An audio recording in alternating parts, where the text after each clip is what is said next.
Important আপোনালোকে যিটো সময়ত শুই উঠে কাইলৈৰ পৰা এটা হেবিট এটা প্ৰেক্টিছ আনক আপোনালোকৰ লাইফত যে তাতকে আধা ঘণ্টাৰ আগত মই কাইলৈৰ পৰা উঠিম মানে have a determination inside that কাইলৈৰ পৰা মই যিটো সময়ত ৰেগুলাৰ যদি 6টাত উঠিছোঁ কাইলৈ 5:30 and that particular half an hour is for me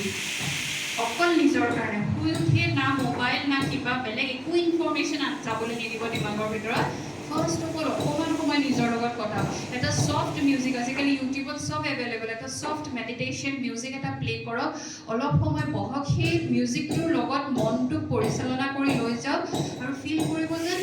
your mind is ছেটেলিং down মনৰ যিটো গতিবেগ সেইটো লাহে লাহে কমি আহিছে আৰু খুব সুন্দৰ কিছুমান সংকল্প ৰচনা কৰক সেইটো সময়ত বিৰাট পজিটিভ কিছুমান সংকল্পৰ সেইটো সময়ত ৰচনা কৰক আপুনি আপোনাৰ ভাগ্য কেনেদৰে হোৱাটো বিচাৰে সেই সংকল্পবিলাকৰ ৰচনা কৰক ৰাতিপুৱা কাৰণ ইয়াত আমি আৰু এটা বস্তু খুব বিশ্বাস কৰোঁ যিহেতু ইয়াৰ মূল ইনগ্ৰেডিয়েণ্টটোৱে থট যিটো ল অফ এট্ৰেকশ্যন শুনিছেনে ল অফ এট্ৰেকশ্যনৰ বিষয়ে ইয়াতো কিন্তু মূল আধাৰটো সংকল্প আপুনি যদি নিজৰ বিষয়ে নাকাৰাত্মক ভাবি থাকে মোৰ দ্বাৰা নহ'বই মই দুৰ্ভগীয়া ঈশ্বৰে মোৰ কপালত কি লিখিলে ডেফিনেটলি সেইটোৱে আপুনি আকৰ্ষিত কৰিব নিজৰ জীৱনলৈ গতিকে সেই যে মই আপোনাক যিটো টিপ ক'লোঁ ৰাতিপুৱা half an hour spend with your self positive কথা পঢ়ক শুনক আৰু চেল্ফ টক কৰক খুব চেল্ফ টক নিজকে ইনস্পায়াৰ কৰক যে মই পাৰিম মোৰ লক্ষ্য এইটো 5 বছৰৰ পিছত মই নিজকে আমুক এইটো পজিশ্যনত মই চাব বিচাৰোঁ চ' তাৰ কাৰণে whatever is necessary for me make a planning otherwise time will pass by and you people won't be able to do anything after that. Okay so' এতিয়াৰ পৰা নিজৰ লগত সময় কটাওক নিজৰ ৰিলেশ্যনশ্বিপছবিলাকৰ কথা ভাবক মা দেউতা বন্ধু বৰ্গ সকলোৰে কথা যদি ক'ৰবাত কিবা আউল লাগি আছে মই এটা খুব ধুনীয়া কথা কওঁ যদি কিবা এটা ৰিলেশ্যনত অলপমানো যদি প্ৰব্লেম আছে ৰাতিপুৱা সেই সময়ছোৱাত খুব সুন্দৰ এটা ভিজন ক্ৰিয়েট কৰক সেই মানুহজনক ইমাৰ্জ কৰক নিজৰ সন্মুখত আৰু তেখেতক খুব মৰমৰ ভাইব্ৰেশ্যন দিয়ক এতিয়া গম পালে নহয় আপোনাৰো মূল সংস্কাৰ প্ৰেম হয়নে তেখেতৰো মূল সংস্কাৰ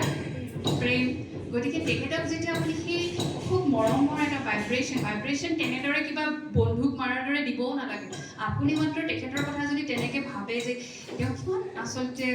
শুদ্ধ পবিত্ৰ তেওঁৰ সেই মূল গুণখিনিক যদি আপুনি ৰিয়েলাইজো কৰে সেই আত্মাটোলৈ সেই ভাইব্ৰেশ্যনটো যায় অট'মেটিকলি আৰু তেওঁ সেইটো কেটচ কৰে ফিল কৰে আৰু আপোনাৰ বাহিৰাভাৱে আপোনালোকৰ ৰিলেশ্যনত যদি কিবা এটা আউল লাগিও আছিল it will settle down slowly and slowly আপুনি ফিল কৰিব মুখেৰে একো ক'বলৈ প্ৰয়োজন নাই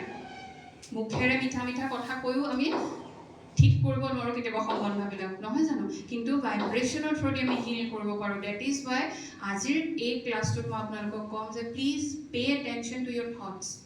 আপোনালোকৰ সংকল্প গোটেই দিন জুৰি অকল যে সেই ৰাতিপুৱা আধা ঘণ্টা এটা বান্ধি দিয়া হৈছে মানে অকল সেইকণ সময় পজিটিভ ভাবিব সেইটো নহয় গোটেই দিন জুৰি আপুনি কি ভাবিছে সেইটোৱে কিন্তু এট্ৰেক্ট কৰিছে ৰাতিপুৱা ভাবিলে আচ্ছা যে মই 5 বছৰৰ পিছত নিজকে এইটো পজিশ্যনত এজ এ ছেটেলড মানে এজন টিচাৰ বা অন্যান্য যি প্লেনিং আছে আপোনালোকৰ মই চাব বিচাৰোঁ আকৌ দিনটোৰ ভিতৰত যেতিয়া অলপমান অবষ্টেকল আহিলে বাধা বিঘিনি আহিলে কি বুলি ভাবিলে মই পাৰিম জানো মোৰ দ্বাৰা ক'ত হ'ব তাৰমানে এটা পজিটিভ থট মই ইউনিভাৰ্চলৈ পঠিয়ালোঁ আকৌ নিগেটিভটোতো পঠিয়ালোঁ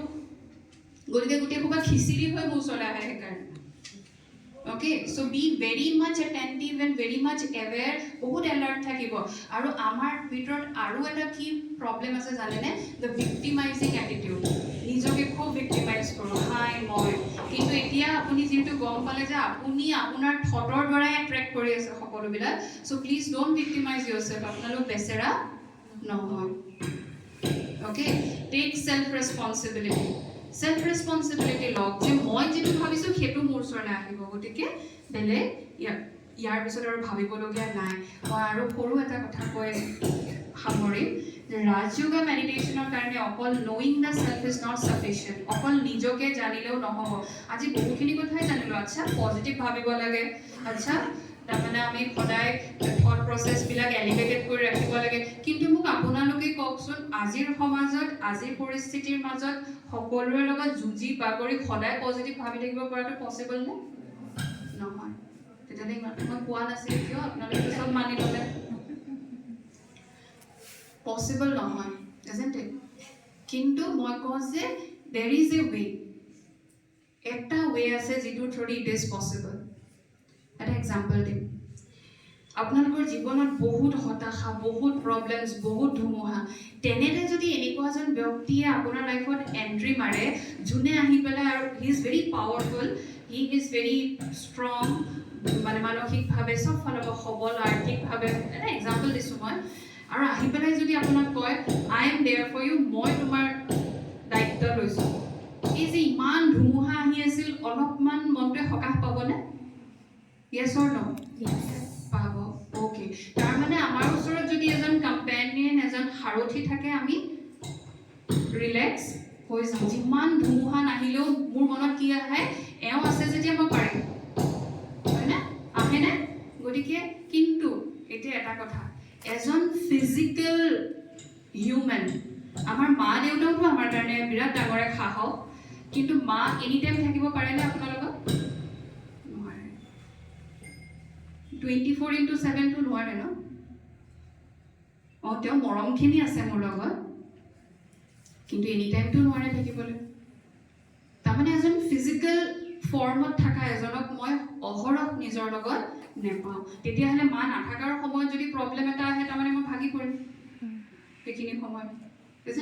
চ' তেনেকুৱা কোন আছে? হু কেন বি ডেট আইডেণ্টিটি, যাক মই এনেকৈ নিৰ্ভৰ কৰিম, যাক মই এনেদৰে, তাৰমানে যাৰ সাহাৰা লৈ পেলাই মই ইমান সময় যিখিনি কথা ডিছকাছ কৰিলোঁ, creating positive thoughts, I can make that possible. Who can he or she be? কোন যেন লাগিছে বাৰু? নিজৰ আত্মাটো। আচ্ছা, নিজৰ আত্মাটো। কিন্তু সেইটোৱেতো নিজে অকলে পাৰা নাই ন এনি টাইম পজিটিভ ভাবিবলৈ। আত্মাটোৱে মই অকলে পাৰা নাই ন। ভগৱান।